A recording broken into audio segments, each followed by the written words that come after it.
আর বিষাক্ত স্যালাইন তদন্তে মেদিনীপুর মেডিকেলে সিআইডি টিম তারা পৌঁছেছেন সুপারের ঘরে। সকাল থেকে জিজ্ঞাসাবাদ পর্ব চলে।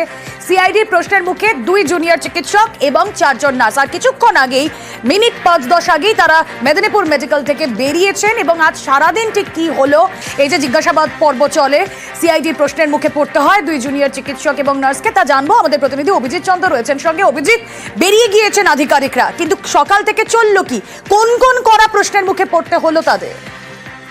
রোমেলা, সকাল থেকে যদি বলা যেতে পারে যে সিআইডি আধিকারিকরা একদিকে খড়গপুরের পশ্চিম মেদিনীপুর জেলার সিআইডি গোয়েন্দা আধিকারিকরা এবং অন্যদিকে কলকাতা থেকে ভবানী ভবন থেকে আসা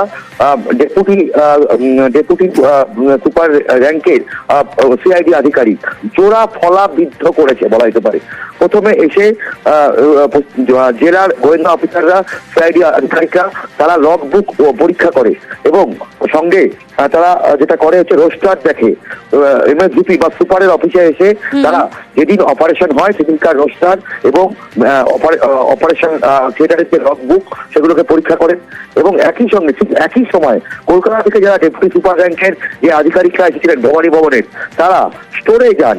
অর্থাৎ এই মেদিনীপুর মেডিকেল কলেজ হাসপাতালের যে স্টোর অ্যান্ড ইকুইপমেন্ট ডিপার্টমেন্ট রয়েছে, সেই স্টোরে গিয়ে তারা সেখানকার লগবুক খতিয়ে দেখেন যে কোন ব্যাচ নাম্বারের কবেকার যে আরএল স্যালাইন, সেই স্যালাইন এবং অক্সিটোসিন ইনজেকশন সেগুলো কবে এসেছে, কোন ব্যাচ নাম্বারের, সেগুলোকে খতিয়ে দেখেন।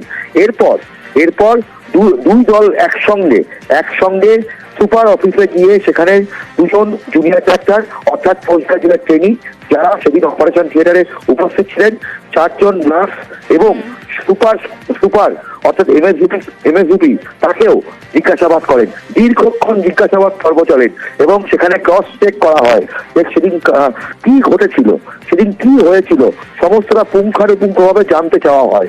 এবং একই সঙ্গে সেদিন রাত্রিবেলা যে ডেপুটি সুপার নন মেডিকেল যারা ছিলেন তাদেরকেও জিজ্ঞাসাবাদ করা হয় এবং পাশাপাশি ডেপুটি সুপার মেডিকেল তাদেরকেও জানতে চাওয়া হয় যে কি ঘটনা ঘটেছিল।